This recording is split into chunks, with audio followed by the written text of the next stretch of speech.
नमस्कार किसान साथियों, मैं स्वागत करता हूं आपके अपने YouTube चैनल पर।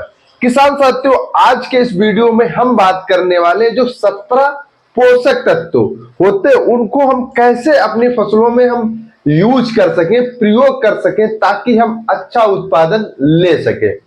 क्योंकि किसान साथियों कभी कभी ऐसा हो जाता है कि हमारी फसलों में जिंक की कमी होती, तो हम लोग क्या करते हैं, पोटाश दे देते हैं, या फिर किसी अन्य पोषक तत्व की कमी होती तो हम कोई और पोषक तत्व दे देते हैं, जिससे क्या होता है कि जो हमारी फसल को जो आवश्यकता होती वो नहीं मिल पाती है पोषक तत्व की। तो आज के इस वीडियो में हम बात करेंगे कि कौन सा पोषक तत्व किस स्टेज पर देना चाहिए और किस तरीके से देना चाहिए ताकि जो हमारी फसल है वो अच्छी तरीके से ग्रोथ कर सके। जैसा कि अगर देखा जाए तो इस समय गर्मियों का मौसम चल रहा है, खास तौर पर गर्मियों के मौसम में जैसे कि अगर सब्जी वर्ग की फसलें ज्यादा अधिक मात्रा में उगाई जाती हैं, जैसे वेजिटेबल, जैसे कि अगर बात करें तो प्रमुख सब्जियों की तो जैसे उड़द, मूंग है, कपास है, अरहर है। और अगर हम फसलों की बात करते हैं वेजिटेबल में यानी सब्जी वर्गों में, तो इस समय है कि पालक है, मूली है, धनिया है, शलजम है। ये कम दिनों की फसलें जो कि कंद वर्गीय फसलें हैं। और अगर हम साल भर उत्पादन लेने वाली फसलों की बात करें तो टमाटर है, मिर्च है, बैगन है। इनको हम अच्छी तरीके से सभी पोषक तत्व पर्याप्त मात्रा में और स्प्रे शेड्यूल अगर सिस्टमेटिक ढंग से चलाते रहते हैं तो जो उत्पादन होता है वो भी हम बढ़िया से बढ़िया क्वालिटी और अच्छा उत्पादन ले सकते हैं। अगर हम बेल वर्गीय फसलों की बात करते हैं तो अगर हम बेल वर्गीय फसलों को अगर हम सिस्टमेटिक ढंग से हम पोषक तत्वों को अगर हम अपने फसलों में मेंटेनेंस करते हैं, अगर देते रहते हैं जो पोषक तत्व हैं पर्याप्त मात्रा में, तो जो बेल वर्गीय फसलें होती वो भी बहुत अच्छा मार्केट में उछाल लाती है, यानी बहुत अच्छा उत्पादन लाती हैं। फिर मार्केट में रेट भी बहुत अच्छा मिलता है। बहुत से ऐसे बीमारियां होती हैं जो कि पोषक तत्व की कमी की वजह से फसलों को अलग अलग रूप में देखने को मिलता है। तो आज के इस वीडियो में हम A to Z जानकारी आपको देने वाले। अगर अभी तक हमारा YouTube चैनल नहीं सब्सक्राइब किया है तो आप चैनल को आप जरूर सब्सक्राइब कीजिएगा ताकि हमारे सभी किसान मित्रों को सही समय पर सही जानकारी मिल सके। तो किसान साथियों, जैसे कि अगर हम बात करते हैं प्रमुख पोषक तत्वों की, जैसे कि अगर हम बात करें खास तौर पर हम लोग क्या करते हैं, यूरिया, DAP और इसके साथ में MOP और SSP, AMOP और SSP, इन पोषक तत्वों को हम लोग ज्यादातर अपने फसलों में प्रयोग करते रहते हैं। पर कभी कभी क्या हो जाता है कि हम उन पोषक तत्वों को जो हमारे पौधे को आवश्यकता है वो नहीं मिल पाती। जैसे कि अगर हम बात करें और पोषक तत्व, जैसे सूक्ष्म पोषक तत्व होते हैं और एक पोषक तत्व यानी माइक्रो और मिनी माइक्रो, ये दो विभागों में बांट रखा गया है। जैसे कि अगर बात करें कुछ पोषक तत्वों की, ये तो मान लो मिनिमम में हम लोग अपनी फसलों को देते ही रहते हैं किसी भी सूरत में, कभी भी अपने फसल में, चाहे बुआई का टाइम हो या फिर लगभग कुछ दिन गुजर जाए, यानी प्रथम खाद का टाइम हो या सेकंड खाद का टाइम हो, तब हम लोग देते रहते हैं अपनी फसलों को। अगर हम बात करें सभी 17 पोषक तत्वों की, तो उसमें से ना सबसे पहले HO, ये जो पोषक तत्व है ये इनकी मतलब आपको क्या बताएं कि आपको मिलता ही रहता है, आप चाहे दे और या ना दे, ये समय समय पर अपने पोषक तत्व मिलते रहते हैं। जो जरूरी पोषक तत्व होते हैं, जैसे कि अगर हम बात करें तो NPK, ये जो जैसे नाइट्रोजन है, फास्फोरस है और पोटास है, ये तो हर हालत में पोषक तत्व बहुत ही जरूरी होते फसलों को देने के लिए। जैसे कि CA है, CA की बात करूं तो ये भी बहुत जरूरी होता है। अगर हम बात करें Mg की, मैग्नीशियम की, सल्फर की, ये जो पोषक तत्व होते हैं तो ये बहुत जरूरी होते हैं, ये जो होते हैं इंपॉर्टेंट होते हैं, इंपॉर्टेंट यानी ये पोषक तत्व बहुत जरूरी होते हैं। Nitrogen, phosphorus, carbon, magnesium, sulphur, ये पोषक तत्व हर हालत में अपनी फसलों को देना होता है। और अगर हम पोषक तत्वों की बात करते हैं, जैसे Fe है, Fe की बात करते हैं तो Fe हमें बहुत मतलब देना पड़ता है। जैसे Cu की बात करें, ये भी मतलब उतनी आवश्यकता नहीं पड़ती, लगभग ये आवश्यकता कब पड़ती, जब हमारी फसल की बुआई हो जाए, बुआई होने के बाद में तकरीबन कुछ दिन के बाद दूसरी सिंचाई, तीसरी सिंचाई और चौथी सिंचाई के समय हमें देना पड़ता है इन पोषक तत्वों की। अगर इन पोषक तत्वों के उस समय हम जब दे देते हैं तो बहुत अच्छा उत्पादन मिलता है।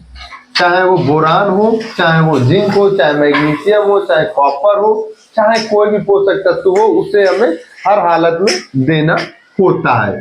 तो किसान साथियों, इन पोषक तत्वों को हमें विशेष तौर पर हमें ध्यान देना पड़ेगा, क्योंकि अगर हम इन पोषक तत्वों को अपने फसलों में अगर हम सही समय पर नहीं दे पाते हैं तो किसान साथियों आने वाला जो समय होता है उस समय हमारे फसल में अलग अलग तरीके से फंगस देखने को या बीमारियां देखने को मिलती है। जैसे कि अगर हम बात करते हैं कि अब छोटा सा एग्जांपल के तौर पर जो ये पोषक नाइट्रोजन, फास्फोरस और कैल्शियम, कॉपर, मैग्नीशियम, सल्फर, ये तो हम ज्यादातर अगर देखा जाए तो हम बुआई के समय ही अपने खेतों में पोषक तत्वों को प्रयोग करते हैं। अगर हम बात करें कि हमें कौन पोषक तत्व किसमें कौन सी कितनी मात्रा होती है, जैसे कि अगर हम यूरिया की बात करें, यूरिया की, तो इसमें अक्सर नाइट्रोजन लगभग पर्याप्त मात्रा में होती है। अगर हम डीएपी की बात करते हैं, डीएपी की बात करते हैं तो इसमें अधिक मात्रा में नाइट्रोजन 18% और फास्फोरस लगभग इसमें मिलती है जाकर के ना 46-42, क्योंकि डोज जो है घटता बढ़ता रहता है। तो फास्फोरस और नाइट्रोजन दो पोषक तत्व इसमें अधिक मात्रा में होते हैं। अगर हम एसएसपी की बात करते हैं, सिंगल सुपर फास्फेट की, तो अगर सिंगल सुपर फास्फेट होता है तो इसमें क्या होता है, पोटास होता है और कैल्शियम होता है और सल्फर होता है। ये तीन पोषक तत्व इसमें पर्याप्त मात्रा में होते हैं, जैसे कि सीए और एसए।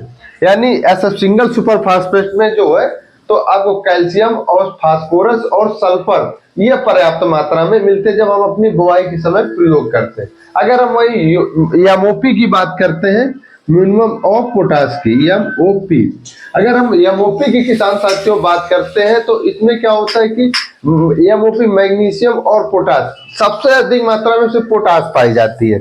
आप ये सोचिएगा, पोटास, ये पोटास अधिक मात्रा में पाई जाती है। अगर हम वहीं पर एनपीके की बात करते हैं, एनपीके, अगर हम एनपीके की बात करते हैं तो इसमें नाइट्रोजन अधिक मात्रा में होती है, नाइट्रोजन, फास्फोरस और पोटास ये अधिक मात्रा में होती है। क्योंकि किसान साथियों अगर हम नाइट्रोजन का जब हम प्रयोग करते हैं तो इससे अलग अलग, मतलब देखिए ऐसा था किसान साथियों, एनपीके की उत्पत्ति सबसे पहले बता दूं, क्या होता है कि डीएपी की मारामारी पड़ रही थी तो फिर इसकी जगह पर एनपीके फिर बनाई। एनपीके में भी अलग अलग चिलेटेड एनपीके आता है और एक दानेदार एनपीके आता है। जैसे कि एनपीके कैसे आता है, जैसे 0050 हो गया, 0050 में फिर पोटास की मात्रा जैसे 19-19 हो गया, 052-34 हो गया, ये अलग अलग होते हैं। एनपीके को आप किसी भी टाइम पर कैसे भी तरीके से आप प्रयोग कर सकते हैं, खास तौर पर चिलेटेड के रूप में जब आता तो तब, जैसे कि आप बात बता दो, आपको फसल अपनी गेहूं है जैसे गो अवस्था में, तब आप प्रयोग कर सकते हैं 0050 का या 52-034 का, ये पोषक तत्व आप प्रयोग कर सकते हैं। अब किसान साथियों इन पोषक तत्वों की बात करते हैं तो ये जैसे इन पोषक तत्वों को अक्सर ये पोषक तत्व चिलेटेड रूप में जैसे प्रयोग किए जाते हैं। चिलेटेड का मतलब स्प्रे के रूप में। आपने जैसे देखा होगा कि हमारी फसल में नाइट्रोजन की आवश्यकता है, अब नाइट्रोजन की आवश्यकता है लेकिन हमें यहाँ पर जिंक भी देना है, क्योंकि जिंक देना बहुत जरूरी होता है। कभी कभी फसलों में क्या हो जाता है, हम लोग क्या करते हैं किसान साथियों, या आप लोग क्या करते हैं कि हमारी फसल को जरूरत है जिंक तो हम नाइट्रोजन दे दिए, पता चला हमारी फसल को देना है बोरान, हम क्या किए कैल्शियम दे आए। तो ये कभी कभी गलतियां हो जाती है। तो हमें किसान साथियों क्या करना, मैं आपको एक सीधी सीधी बात बता दूं, जब हम फसल की बुआई करें तब आप खास तौर पर एसएसपी, एमओपी, डीएपी और यूरिया ये खास तौर पर बुआई के समय आप प्रयोग कीजिएगा ताकि हम अच्छा उत्पादन ले सके। जैसे कि अगर किसान साथियों जब हमारा जो बच्चा होगा, या फिर जैसे आपको बता दें जब मिट्टी हमारी ताकतफुल होगी, एनर्जीफुल होगी, तो उसमें जब हम सीड डालेंगे, बीज डालेंगे, तो जो जर्मिनेशन होगा तो वो बहुत तगड़ा होगा, बहुत अच्छा जर्मिनेशन होगा। जब जर्मिनेशन अच्छा होगा तो उसमें जो बीमारियां लगने वाली होगी वो बहुत कम लगेंगी। अब बात कर रहे थे हम कि एफपी यानी ये जो माइक्रो न्यूट्रिएंट है इनको हम कैसे प्रयोग करें। इन्हें आप चिलेटेड के रूप में प्रयोग करेंगे, जैसे कि स्प्रे के रूप में। जिंक को हम लोग स्प्रे, जैसे जिंक सल्फेट आता है, मैग्नीशियम सल्फेट आता है, कॉपर सल्फेट आता है, जैसे बोरॉन है 100 ग्राम प्रति एकड़ के हिसाब से हम लोग प्रयोग करते हैं, एनपीके 0050 1 किलो प्रति एकड़ के हिसाब से प्रयोग करते हैं। तो इन्हें हम लोग क्या करेंगे, चिलेटेड के रूप में यानी स्प्रे के रूप में ज्यादातर प्रयोग करेंगे। स्प्रे के रूप में क्या होता है, जैसे किसान साथियों पौधा है, आप मान लीजिए ये पौधा है, ये मान लीजिएगा ये अपना पौधा है, और हमने इसमें क्या किया हुआ है, नीचे से ना हमने ये पोषक तत्व ये सारे डाल रखे हैं। धीरे धीरे हमारा जो फसल है वो यहाँ से ताकत ले रहा है। फिर अब हमारी आ गई स्प्रे की बात। जब हमारे पौधे में जिंक की कमी है या मैग्नीशियम की कमी है, पोटास की कमी है, किसी तत्व की कमी, तो हम जैसे कि ये पत्ती है, इसमें छोटे छोटे छिद्र होते हैं, कोशिकाएं होती हैं, कोशिकाएं होती, हमने क्या किया, स्प्रे रूम में इसे हमने दे दिया। ये तुरंत क्या किया, ऑब्जर्व किया, ऑब्जर्व करने के बाद तुरंत पौधे के पास पहुंचा दिया और पौधा हमारा ग्रोथ करना स्टार्ट कर दिया। जैसे एग्जांपल एक छोटा सा किसान साथियों आपको देना चाहूंगा। आप जाते होंगे जब इमरजेंसी में हॉस्पिटल में एडमिट होते होंगे इमरजेंसी में, तो आप देखते होंगे किसान साथियों कि आपको तुरंत बोतल यानी ग्लूकोज लगा दिया जाता होगा और उसी के माध्यम से आपको फटाफट दवा पहुंचाई जाती होगी। तो सेम पोजीशन इसमें होती है। अगर आप स्प्रे के रूप में अगर देते हैं किसान साथियों तो जल्दी ग्रोथ कर जाता है पौधा।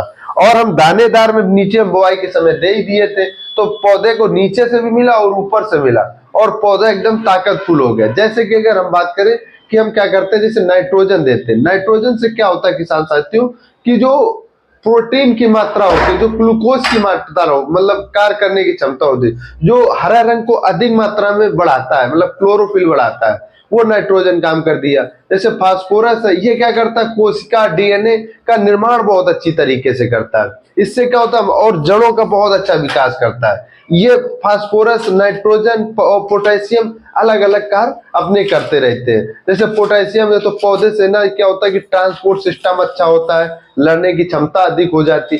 अलग अलग पोषक तत्व तो अलग अलग तरीके से अपने अपने कार्य करते रहते हैं। तो हमें सावधानी सीधे सीधे एक बरतनी है, बरतनी ये है, या फिर आप बुआई के समय, बुआई के समय आप गोबर की खाद 2 ट्रॉली से 3 ट्रॉली 4 ट्रॉली आप बुआई के समय ये पोषक तत्व, जब आप एसएसपी, एमओपी और डीएपी डालें तब आप क्या कीजिएगा, गोबर की खाद डाल दीजिएगा।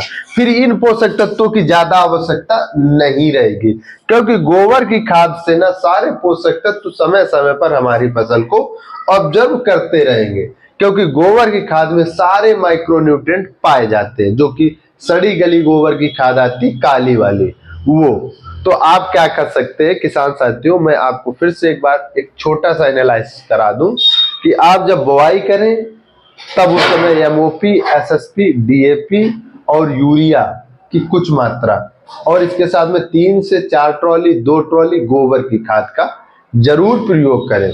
फिर आप 3 से 4 जुताई करके और अपनी फसल को बुआई कर दीजिएगा और आने वाले समय में बहुत अच्छे शानदार रिजल्ट देखने को मिलेंगे। फिर हमारी फसल में कोई भी पोषक तत्व की कमी नहीं रहेगी। अगर बाई चांस अगर हमारी फसल में कोई पोषक तत्व की कमी रहती है तो हम क्या करेंगे, जैसे कि zinc sulphate, magnesium sulphate, copper sulphate, boron, इनको हम स्प्रे के रूप में दे देंगे।